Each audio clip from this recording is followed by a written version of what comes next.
So we're going to start off, without further ado, with Patrick Borrows, who is a sector expert. He is with the Center for Diaspora Engagement. He's also an educator and sector specialist. Mr. Borrows, please give him a hand as he comes to the stage.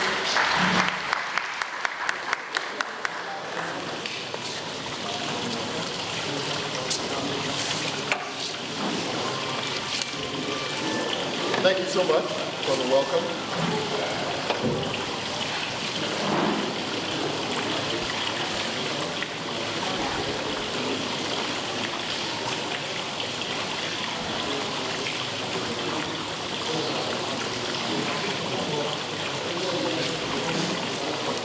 I can't tell you how much it means to me to be here today. It's almost a spiritual experience. The first time I came to Bassa, I came to the fairgrounds. And I was here. I'm going to give you my age now, give myself away in terms of how old I am. The gray is not fake, I didn't dye it. But I came when President Tubman inaugurated his Operation Production. I don't know if anybody in this room remembers. And the idea was to promote Liberian production, agricultural, industrial, what have you. So you're following, in a way, in those footsteps. And I came as a child with my father, who was in the business of producing coffee. Not just farming coffee, but roasting it, adding value to the produce. And so coming, I feel like I'm following my father's footsteps. You understand? And for me, that's spiritual. But I'm here for more than that. When DJ called to invite me, he didn't know. There was no way I could say no. You see, my wife is from Bassa, from Buchanan. And I told DJ, I said, well, if Bassa called me, I have to come because I don't want him to take the woman back. So I'm here by command. Both my father pulling me here and then the connection with the wife and her family to Buchanan. I'm honored to be here, quite frankly. And I'm honored to be here at a time when Liberia is poised for a takeoff, for a liftoff. Okay? I can say this from the energy that I see and from the trajectory that the country has been on. But there's a piece that has been missing. That's my argument. The piece that is missing is the sense Liberians have of ourselves. That's a critical ingredient. It's not a visible, showy, flashy ingredient, but it's a necessary ingredient nonetheless. And so what I want to talk about today is how we can use history to heal and move forward, to inspire, to energize. So what I want to share with you, and bear with me, is that we start at a place where we recognize we come out of war. And war has devastating consequences in many respects. You see the infrastructure, some of it has been damaged and so on, but there's other damages that take place as well. So we have this that we must deal with. I don't know if any of you have had the experience of having to take care of elderly relatives as they age and they lose their memory. And as they lose their memory, some of them will forget who you are, even though you are a loved one, a child, or a spouse. We have these illnesses that are called dementia, or in the worst case, Alzheimer's. Am I the only one who knows about this? No. Oh, elderly relatives who are losing their memory. And I would say to you that the reality we're facing as Liberians is that our society is like an Alzheimer's patient. We have lost our collective memory. And what happens when a person or a society loses its memory?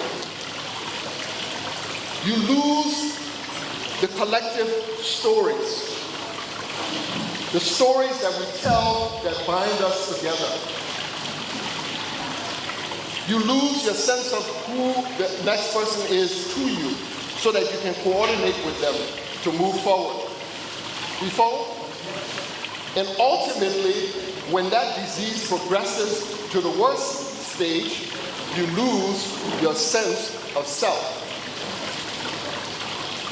So what I'm proposing is not a very expensive or costly or complicated initiative. But what I'm proposing is that we must address this absence, this loss of who we are in our history. I'm giving you this on the basis of my own research of 30 years. 30 years, did you hear me? Of going through libraries to look for the materials that will be able to present a comprehensive picture of who we are. Some of it is oral traditions. A lot of it is oral traditions, oral history. But then one has to employ the records of the Portuguese who came and Arab traders and so forth. And when you put all of that together, you get a sense, the bigger picture. But one of the reasons that we face the situation that we're in is that many of our scholars, many of our book people, many of our historians have not been very critical. When I was in high school, we always had individuals in class who didn't study. But when the exam came, they were right there next to you if you were the kind of person who studied, and they would be looking over your shoulder, looking at your paper and copying what they could get. And some of them were so bad off that they would copy until they copied your name. Some of our scholars are in that mode, in that tradition of copying without being critical. And so what we have had in our textbooks and in the way that we talk about ourselves and talk about each other is that we use these expressions that embody negativity. And we talk about country devil when we are talking about important ritualistic masked performers that were tied to the traditions of our ancestors. We talk about witchcraft. Africans referred to as savages, tribe, and so forth. And we have never asked ourselves, why is it that these terms are only applied to us in a local context and others don't generally apply to themselves? So one of the things we need to do is to challenge these. Other countries have done it, and they have moved forward beyond that, but we continue to accept this kind of language that is crafted in some way. Another complication we face is a sense of purity, and that each of our groups that make up Liberia is distinct and separate from all of the others. And so Kra and Dan or Gil or Mano, they are completely separate. They never had anything to do with each other. And we'll go down the list and keep separating and keep separating. But the history tells us otherwise. The history tells us that the Kra and the Dan, or people say Gil, and the Mano lived in Cote d'Ivoire together. And they left from the area called Mar and traveled together to get to the area around Nimba and Grand Gide before they separated from each other. But they continued to intermarry in Liberia for the longest time until just recently some confusion came between them. But when you look at the history, the long history, you recognize that what has happened recently is not, it does not define who we are. So we need to look to history to get a deeper understanding so that we can get to a sense of what our ancestors had accomplished and what they have given us. Are you following me? Yes. Okay, so the idea of we are all very distinct and we have nothing to do with each other, I can tell you from 30 years of research, that is simply not the case. The tradition of intermarrying, of people coming and settling, and folks saying, you're our stranger, you can come and sit here, is something that's been going on for hundreds of years. When the Vai arrived on the coast from the Mali Empire, looking for the source of salt, which they were boiling from seawater and selling up north, they came looking for salt, and the Dey said, come and sit here. And as a result, we have Dey Vai, Dey Bola, Bola Vai. Am I lying? Those of you who know, you know what I'm talking about. When the Loma came and they met the Gisi said, you can come, sit here. And they sat, and the Gisi and the Loma considered themselves nephew and uncle. Am I right? And they intermarried. So we who know better need to inform the children that what you see today is not who we have been for all time. It's recent. Sunday God Dearborn said, Liberia was not like this when Liberia and others. And that is the truth. The experience of war is recent, but the history is recent. So we have come to a point where the history that we are engaged with, that we talk about, it is destructive, honestly. When I was a child, we played a game called Pute. How many remember that? Pute? Yes? So as children, you go to visit your neighbor, and when it's getting dark, you know that it's time for you to go home. Your parents have set that deadline. And as you're about to leave your neighbor's, your friend's house, and you say goodbye, and you're walking away, they come and tap you. And that means now it's on. You have to tap them back. And you're going back and forth and back and forth. And some people didn't play the game fairly. They didn't see it as a game. When they hit you, it was a blow. So most of the time when we talk about history today, it's as if people are playing they're hitting each other with, this is what your people did, no, this is what your people did, and back and forth and back and forth. And as long as we're in that mentality, it's difficult to coordinate, and it's difficult to move in the direction that we need to move to achieve greatness. And I say achieve greatness, not for the first time, but what we need to do is to reclaim our greatness, which we had in the past. So where we are now is that we often engage in talking about collective guilt rather than dealing with the responsibility that each of us have. What I'm proposing is not something unusual. What I'm saying is that we are all part of something greater, this Liberia, that we must embrace. And we are used to this because we know what it means to belong to family. As the member of a family, for the Romans were imperial. They were always expanding and trying to capture other territory. We were the Greek city-states of West Africa, if I may say so. And we need to embrace that. It explains a lot about ourselves when we know that. We have to talk things over before we make a decision. We won't get to jump. That's the democratic spirit that we embody, that we inherited from our ancestors. Are you feeling me? Yeah. All right. Thank you.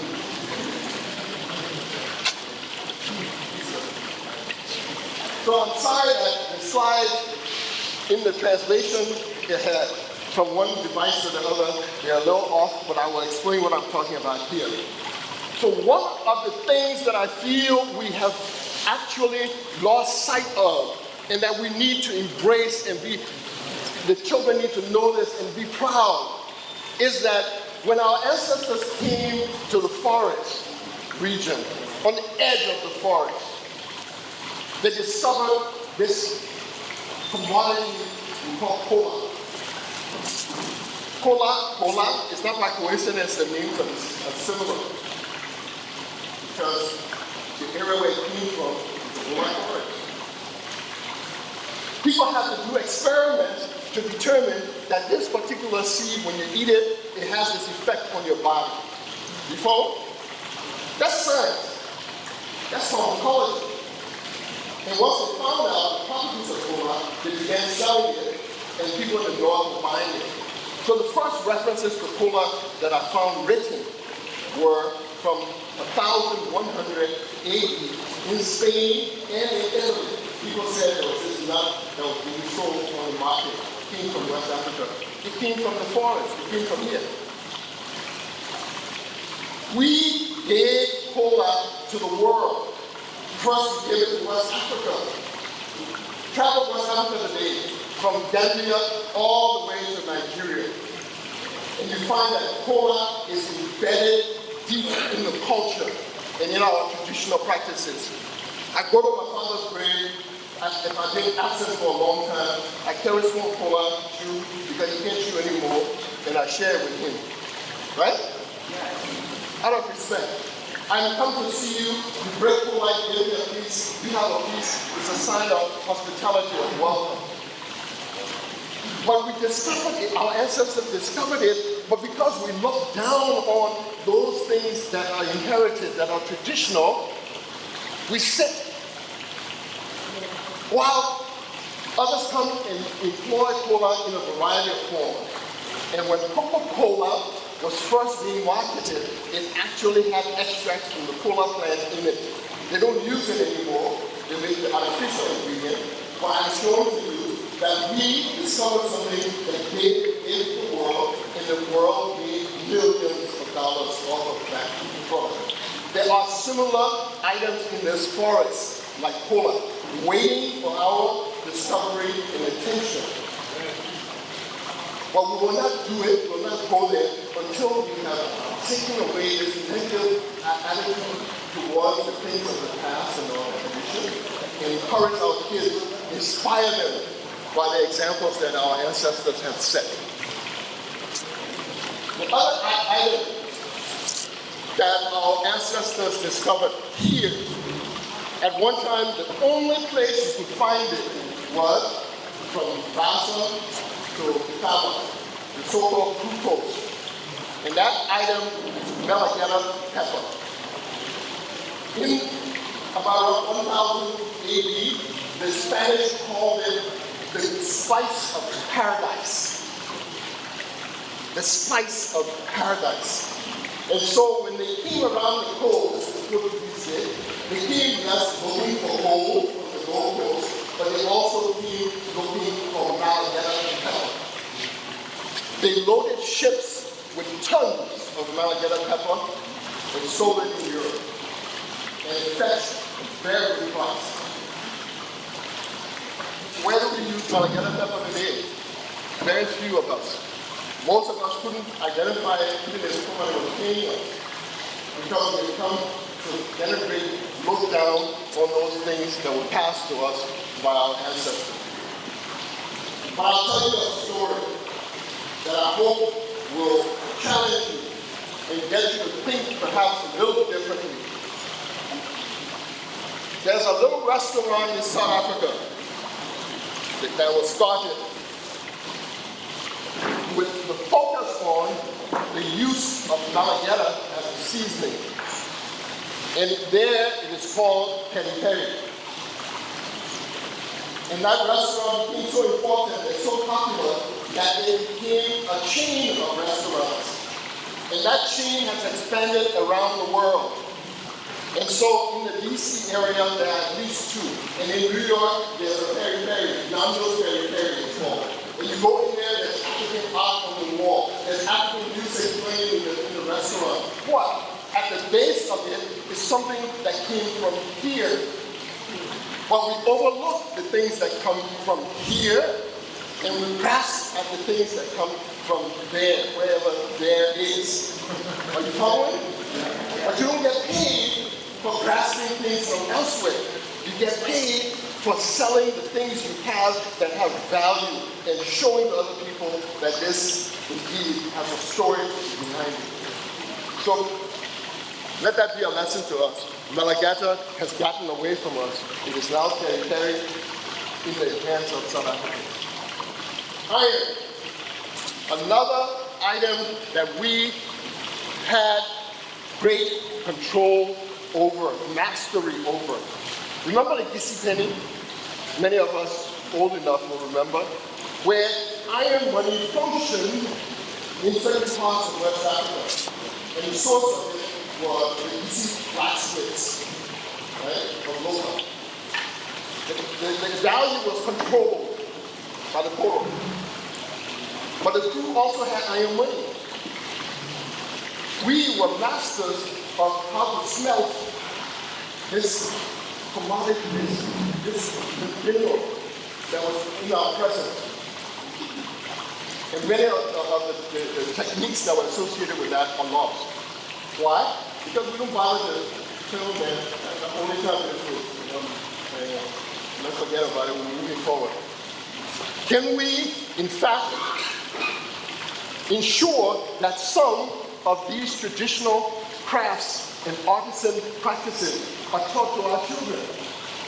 What's going to happen to the maritime culture of the coast if our kids are not learning how to make canoes and so forth? The so-called Monte bridges, the suspension bridges, look at the engineering behind that, where all of those traditions are being lost. So one of the things that I had up here, unfortunately it didn't come out as clearly as it did on my computer, is a quote from a British explorer who stopped off the coast of Renaissance. Their scissors and shears were dull. They handed them to the local blacksmith and said, please work on these. And when the blacksmiths were done and gave them back, he said they made our shears and devices better than they were when we brought them from Europe. Because the techniques that our ancestors had for smelting iron there were only two places that had that advanced technology. It was West Africa and China. Europe eventually followed. So looking back, it's not about looking down. We should be looking back and looking up at those who came before us. Iron. The last point I want to make in this regard about techniques, technology our ancestors developed and the world took is one that links to an unfortunate part of our history. There was a period when Africans were sold from the west, the coast of Africa, to the Americas. Many of us don't know this, but I'm here to tell you. Do you know that before Africans went to America, there was no rice there? Do you know there was no cocaine? No, people didn't know how to grow rice. They didn't have rice. Rice was grown along the coast of West Africa. That's why they call it the green coast, the greens of rice. And so when people were seizing Africans and were taking Africans from here to the Americas, they focused at first on buying rice to feed people on the ship. But later on they got the idea of why pay for rice when we can grow it over there. Let's bring people who know how to grow rice and let them grow it here. So those people who came from here were put in the areas where there were swamps. South Carolina, Georgia, Louisiana, part of Texas. And they began growing rice. And then America began exporting rice based on our know-how. So I had the distinct pleasure when I started doing these lectures of being invited by a community of people in Georgia. You're not Liberians. Most of the places I want to talk about, I want to speak about Liberian people. But they were not Liberians directly. Indirectly, yes. So this community consists of two groups of people in the U.S. called Gullah and Geechee. The Geechee. Now, I get in the teaching school with it. And I go there, and the first thing I see are the blacksmiths working. The people who settled that part of America were from here, Gullah and Geechee. The names change over time, but the culture that they carry is there, is embedded. And the people there know it. They know their connection to us. We are the ones who don't know it, we don't know it. But it's waiting. When we're ready, we grab it, you'll see the reception that we'll get. Right? So here are a few things from this is the book that I'm talking from actually. A book called Between the Gullah Forest and the Salty Sea, a history of the Liberian people before 1800. So the things that I've been saying to you today come from this book. And here are a few things I want to leave you with. I wish we could have these cards in all of our schools so that our children grow up knowing who we were, knowing who our ancestors were, and what they accomplished. This one says, "Come together, Liberians. Our ancestors picked the best time to plant crops using astronomy." Am I lying? I put this card up on the internet. Someone called me from West Virginia. He said, "I grew up in Long Island. My grandmother used to carry me outside in the night and show me the stars. He said, this is how we used to play. When this star is out and this other one is over there, it's time for us to stop." Am I lying? Astronomy, the study of the stars. Our people knew those. Next slide, please. The next slide I want to present is this one. If you look at the image on the slide, you recognize it has this ancient Egyptian flavor. And the dog is the thing that I want to draw your attention to, the dog under the chair. Anybody who grew up in Lofa or Bone might be familiar with those hunting dogs. The hunting dogs with their pointed ear and their tails like that. They don't bark. And people laugh and they think, oh my goodness, these dogs are useless. No, they're not. They were bred not to bark because they were hunting dogs. So you didn't need a dog out there in the bush when you're chasing some animal to be barking and then let the animal go where you were. So the dogs would go out and discover where the animals were, and then pointing, the person who was with the dog, the hunter, would be able to go and get the animal. But the dog needed to be quiet. Those dogs were bred by Africans to be quiet, to be used for hunting. The Egyptian pharaohs loved them, and they had them sitting as their pets. But because they couldn't bark, the pictures that they have in ancient Egypt, usually you see the dog with a bell around the neck. So when the dog moved around, you could tell when the dog was. But they loved the little dog. Our ancestors gave that as a gift to the world. Coke. I already talked about coke. Our ancestors discovered cola. The rest, as they say, is history. And the last thing I want to tell you is about this ocean, this Atlantic Ocean. We talk about, when people heard I want to go there, they say you better put Pedro de Centro in there, here, and there. But that's not the beginning of our story, right? Pedro de Centro, Portuguese king, but when the Portuguese came, they inched their way down the coast to get to where we are.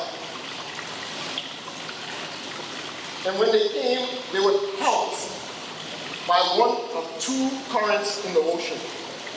There are two, one could say, rivers in the Atlantic Ocean off our coast.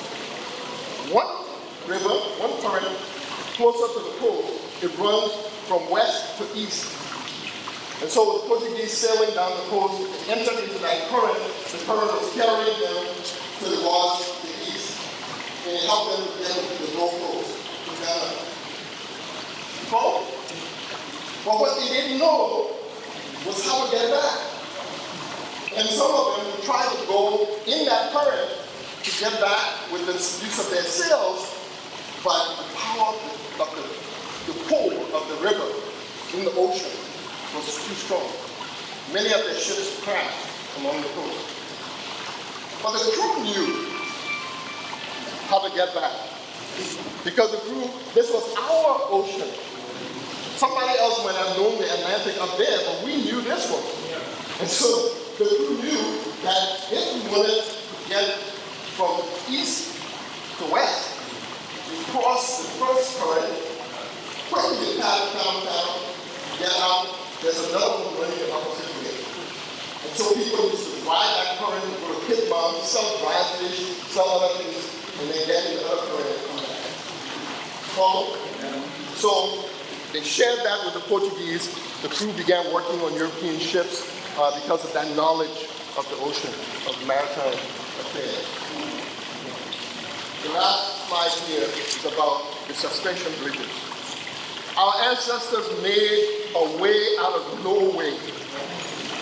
And here we are, and we are looking for how do we move ourselves forward out of where we've been. We need to hold on to them for the inspiration. You feel me? If they could do it, certainly we can do it. Our children need to know so that they can be inspired and move forward. You know, I keep saying this is the last, but you know, there's so many little things I need to drop on you. And then, okay, I promise, this will be the last. There's two images there. One is a Don Dior, and the other is Picasso. When I walked into the Picasso Museum, I was in Paris doing research for this book. I went to the Picasso Museum. The first image you see as you walk into the main gallery are these two pictures. One of the mask that inspired him to create that picture. And that picture was the beginning of an entire school of European art. So, our ancestors, were the source of inspiration for a school of European art. Our children need to know this. So there are a lot of things we have to do, I think, to get the stories out to the children. Comic books, videos, you name it, books like this one to start with. And the book will be available out there if you're interested. But we need to start with our history because it gives us a foundation. It brings back the memories that have been lost. And it lays that groundwork on which we can build. Thank you very much.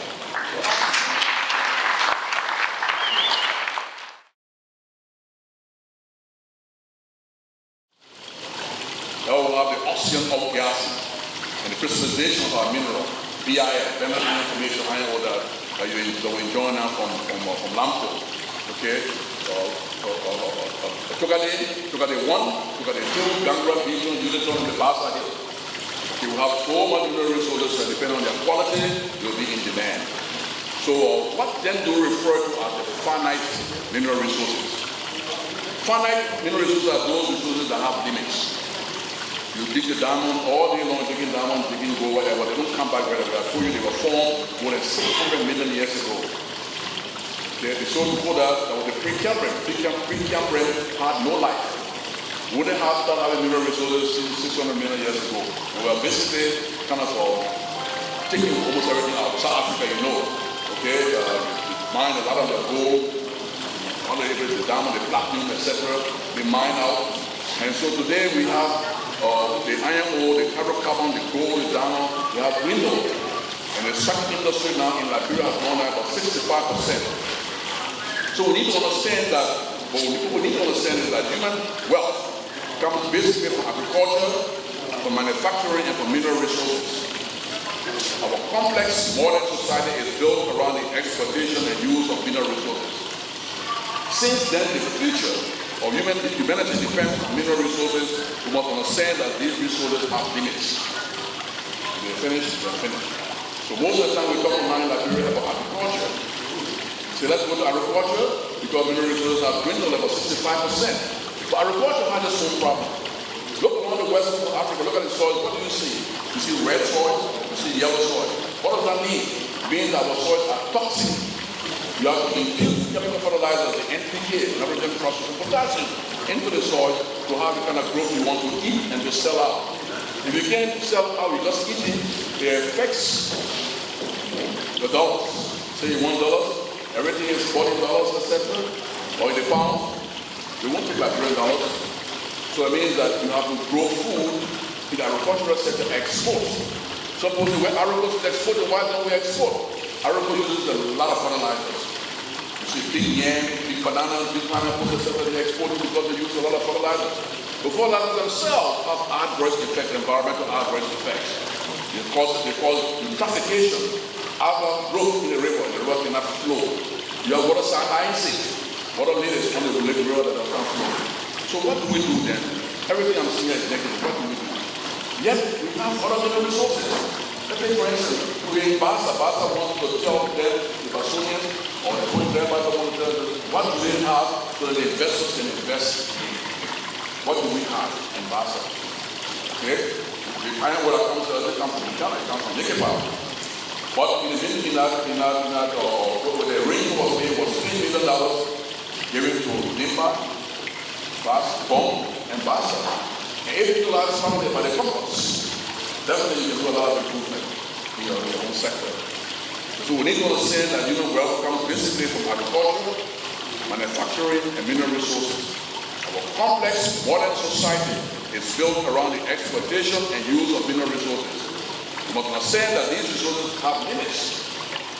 Further, you must remember that modern agriculture and the ability to feed our overpopulated world is dependent on mineral resources to construct the machines that till the soil and reach it with mineral fertilizers and transport the products to markets, local and international. The mineral resources are used to build the tools, supply the soil, etc., and of course to put the fertilizer into the tube because phosphorus itself is calcium phosphate. Okay, and so it's used to fertilize the soil so they can grow the food. I'll show you about coming all the way from Ghana or from Sierra Leone, but the Pan-African belt have the same kind of soils to come all the way to Liberia, into the Ivory Coast. Liberia basically iron ore, gold, diamonds, etc. But our diamonds here now, you can hardly find them because the Kimberlites themselves that carry the diamonds are not diamond difference. So what then do we do? You see the gold is going, the diamond is going, we have other resources. So they must empower the geological survey. You must put money into that survey so that you can get the necessary equipment, the requisite geologists, etc. that are tools to go out. Mount Gigi, right next to Kakata, has a major barite deposit. Now, what is barite? Barite is barium sulfate. It's used as a lubricant when you're drilling for oil. So it's necessary. So there's a need for that. Barium sulfate also is used if you have ulcer. Also, you cannot take X-ray of the ulcer because it's on the tissue. X-ray will take bone. When you take the barium sulfate, it's a heavy white liquid. Very important mineral, barite, which is the next monkey. Or the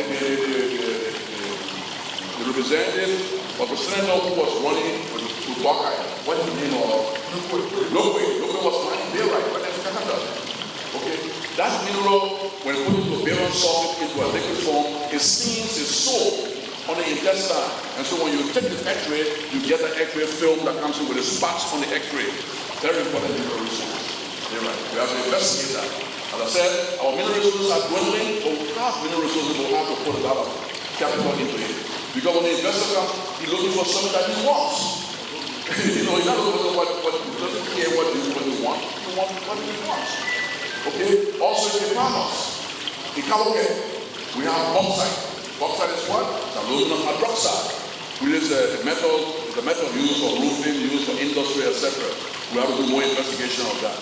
What Basa has again, and I brought it into, I just went on the beach just about an hour ago and I bought it. It is the black sand. Okay? Basa has a lot. These are radioactive minerals in sand here. Zircon, monazite, xanthine, titanium in this soil, right in Basa. And we've done the research already from He powers all the way to our soul. And Basa has a substantial quantity of heavy mineral deposits. So this is the year, okay? And I'll put it down there on this side too. Okay, so Basa, you have mineral resources. So you encourage the investors to come and invest in heavy mineral sands, which are in demand. They are radioactive. People need them. Okay? And Basa has also the river that you have here. Okay? It's John River. We are investing 120 megawatts of energy in the Man River, in the John River here. That study, the environment and the social impact assessment have already been done. So it's ready for investment. So you have to encourage the investors to come in and invest in energy. And that's the river. Okay? It's John River. That will give you 120 megawatts of energy. Because no country can call itself, an industrialized country if you don't have the infrastructure. And energy is the richest infrastructure. So encourage the investors to come for the heavy mineral sands that independent of river. We want to increase all our gas crop productivity and to make most money to export to have that foreign exchange. Okay? So the economy look at it later. Those of you who want the details, you can, as I said, pass the white paper around, send me your email address, and I will send you the details of this. I don't want to bore you because it's basically theory, because we can't help. Scientific and probably some people don't understand what we're talking about.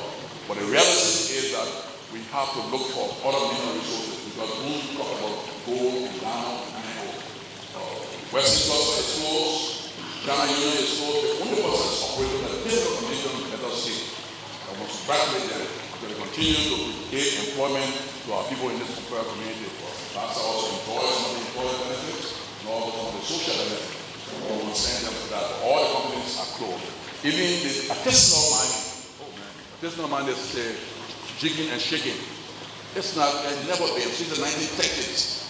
We're doing Class C licenses. That's the one where you jig, do the jigging in the river. You don't do Class B, where you invite investors to live with the Class C.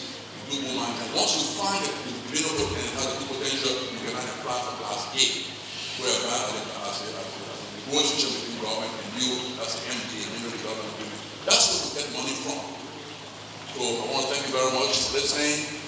Ask any question you want to ask, and also put the name down. You know, say the electronic copies of some of these things. You know, that's how you go about investment. Just one last thing, this one radio.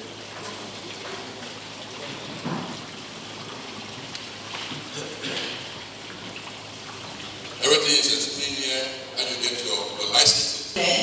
And they're doing a lot of work here in Grand Bassa County and helping to create jobs. So you can